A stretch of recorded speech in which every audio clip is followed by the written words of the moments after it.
आज आपण चोपडा तालुक्यातील लोणी शिवारात मुरलीधर नारायण यांच्या शेतात आलेलो आहोत। तर या शेतामध्ये आपल्याला एक वेगळा प्रयोग, एक चांगला प्रयोग करायला मिळेल। त्यांनी मुख्य पीक म्हणून जानेवारी महिन्यात पपई या पिकाची लागवड केली। त्यासाठी त्यांनी माधव 15 या जातीचे निवड केलेली आहे। ते रोपं त्यांनी पश्चिम महाराष्ट्रातून मागवली, परंतु त्यासोबतच त्यांनी ज्या बेड पद्धतीने, पट्टा पद्धतीने ही पिकाची लागवड केलेली आहे, उंच बेड तयार केलेले आहे आणि त्यावर पपईची लागवड केलेली आहे। परंतु त्या दोन बेडच्या मध्ये जो जागा उरलेली आहे, जो पुन्हा एक बेड तयार केलेले आहे आणि त्या बेडवर त्यांनी कांदा बियाणे उत्पादन म्हणून आंतरपीक घेतलेलं आहे। तर ह्या पपईची लागवड करताना त्यांनी 3 मीटर बाय 1.5 मीटर हे अंतर ठेवलेलं आहे। 2 रोपांमधील अंतर हे 1.5 मीटर आहे आणि 2 ओळींमधील अंतर हे 3 मीटर आहे। त्या 3 मीटरमध्ये मधला जो 1.5-1.25 मीटरचा बेड आहे, त्या बेडवर त्यांनी कांदा बियाण्यासाठी कोणती त्यांनी व्हरायटी लावलेली ते सांगतील आपल्याला। कांदा बियाण्याची सर ही व्हरायटी येलोरा चायना म्हणून व्हरायटी आहे। येलोरा चायना म्हणून व्हरायटी त्यांनी कांदा बियाण्याची लावलेली आहे। आणि त्यांचं असं म्हणणं आहे की जानेवारी महिन्यात त्यांनी ही लागवड केलेली असून पपई हे मुख्य पीक 11 महिन्याचे असते आणि कांदा जे बियाण्याचं पीक आहे ते 5.5 महिन्यात आहे। म्हणजे आज आम्ही हा व्हिडिओ काढतोय, तर आजच्या 10 दिवसानंतर 12 दिवसानंतर 12 मे पर्यंत कांदा त्यांना हार्वेस्ट होणार आहे। आणि त्यांचं म्हणणं आहे, मी त्यांना विचारतो की आपल्याला कांदा बियाण्यातून किती उत्पन्न अपेक्षित आहे। हे मी 24 क्विंटल कांदे लावलेले आहेत। एक कांद्याचे बियाणे जे कोरडे कांदे मी इथून उमराण मार्केटमधून आणलेले होते। उमराणामध्ये 24 क्विंटल कांदे लागवड केली झाली, तर 24 क्विंटलच्या मागे मला कमीत कमी 5 ते 6 क्विंटलची अपेक्षा आहे बियाण्याची।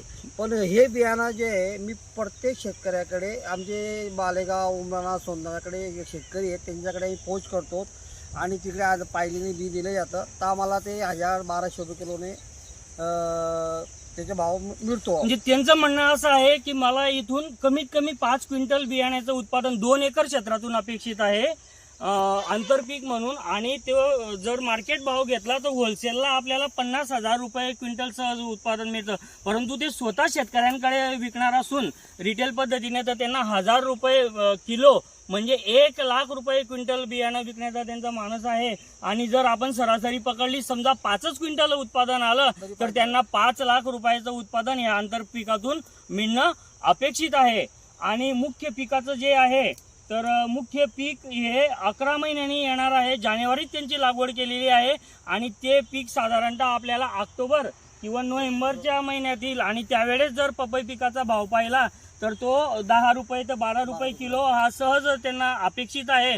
आणि एका झाडाला त्यांचं म्हणणं आहे, मी त्यांना म्हटलं की 40 ते 80 किलो येईल, पण ते म्हणतात मी 100 किलो पर्यंत उत्पादन एका झाडाला घेणार आहे।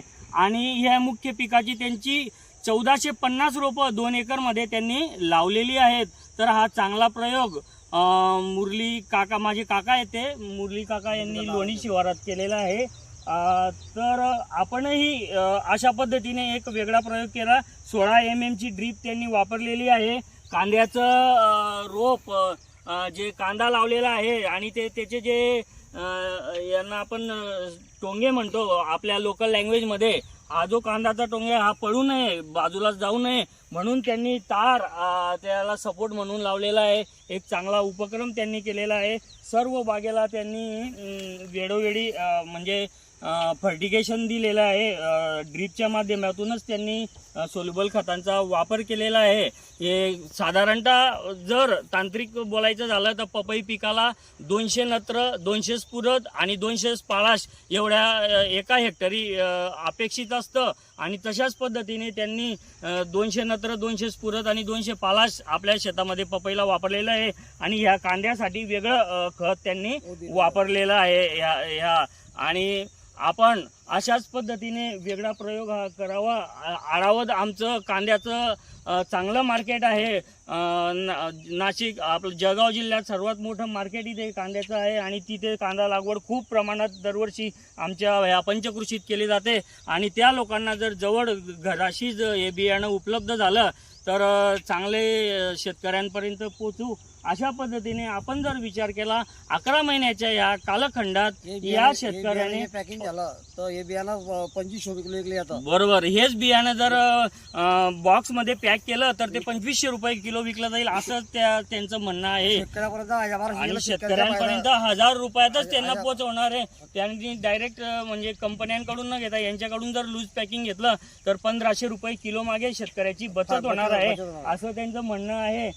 तर या 5 क्विंटल उत्पादनातून 5 लाख रुपये आणि पपईपासून साधारणतः त्यांना तरी आपल्याला 8-10 लाखाचे 7-8-10 लाख रुपये म्हणजे एका 2 एकर क्षेत्रामध्ये 11 महिन्यात त्यांचं 8 अधिक 5 13 लाख उत्पन्नाचं असं आहे. केळीपेक्षाही चांगलं उत्पादन त्यांना मिळेल आणि त्यांना त्यांचं अपेक्षित उत्पादन मिळो ही त्यांना शुभेच्छा. धन्यवाद, थँक्यू.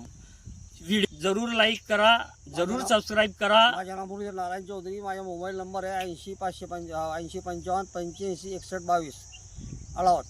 थँक्यू.